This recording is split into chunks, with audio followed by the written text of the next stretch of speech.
Missiles తయారు చేసుకుంటున్నాం. BrahMos missile వరల్డ్లో one of the best missile. ఇప్పుడు కనీసం 20కి పైగా దేశాలు మన బ్రహ్మోస్ కోసం పోటీ పడుతున్నాయి, మాకు అమ్మండి అని చెప్పేసి. That is where we are. Pakistan ఎక్కడుంది?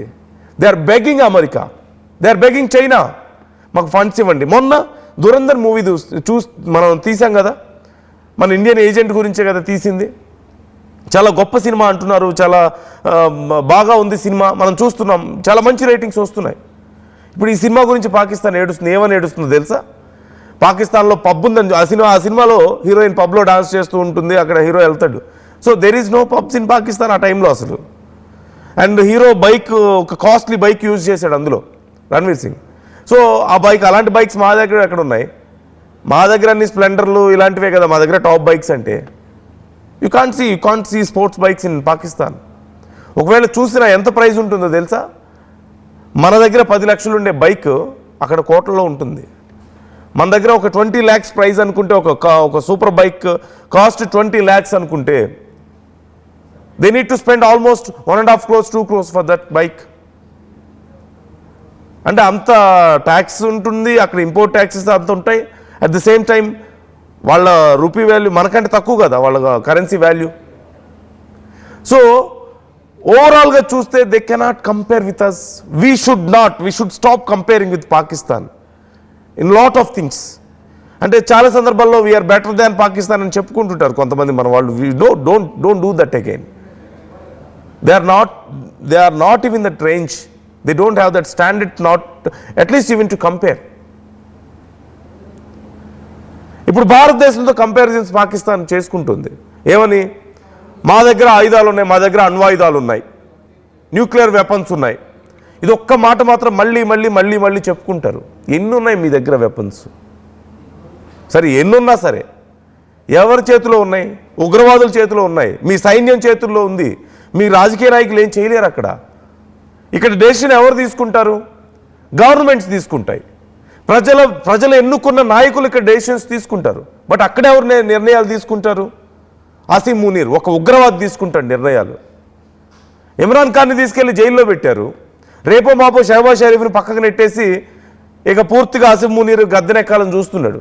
Who's gonna take decisions? ఎవరి చేతిలో ఉంటాయి వెపన్స్? ఉంటే అవి కూడా అడుక్కు తెచ్చుకున్నాయి కదా. మీకు అంత టెక్నాలజీ ఎక్కడుంది? మీ దగ్గర మిజైల్స్ ఏమైనా సొంతగా తయారు చేసుకునే కెపాసిటీ ఉందా? Do you have capacity to build your own fighter jets? Do you have capacity to manufacture your own guns? Nothing, everything. మొన్న భారతదేశంతో యుద్ధం జరుగుతుంటే who gave the support? Turkey ఇచ్చింది సపోర్ట్, టెక్నికల్ సపోర్ట్ కొంత.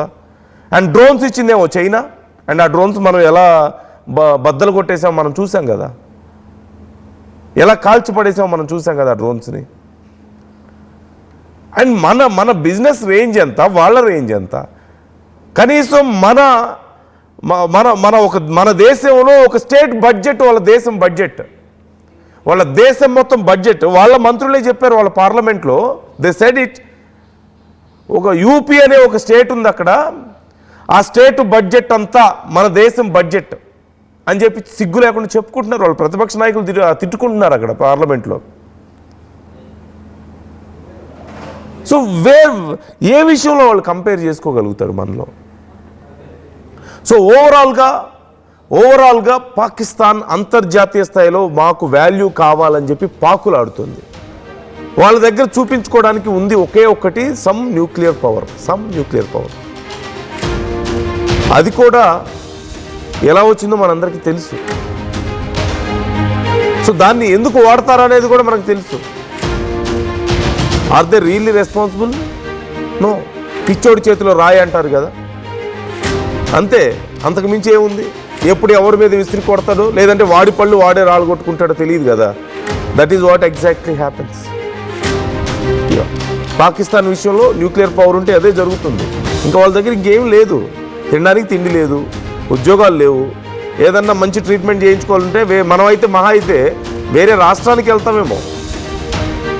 హైదరాబాద్లో we have best quality hospitals, best service ఉంది.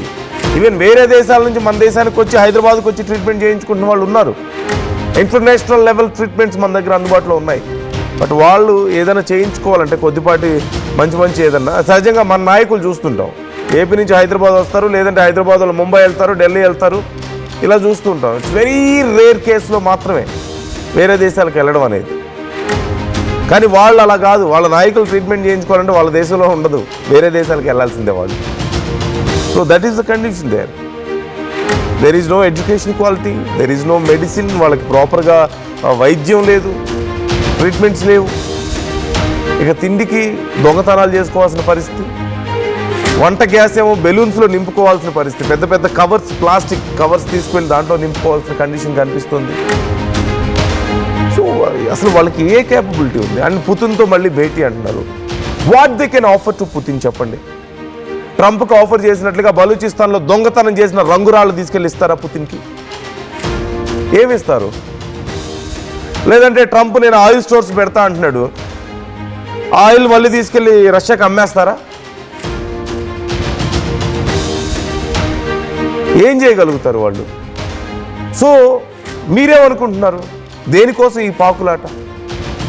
నిజంగా అదే మరొక మాట కూడా వింటాం, కొండకి వెంట్రుక గట్టి లాగడం అంటారు కదా.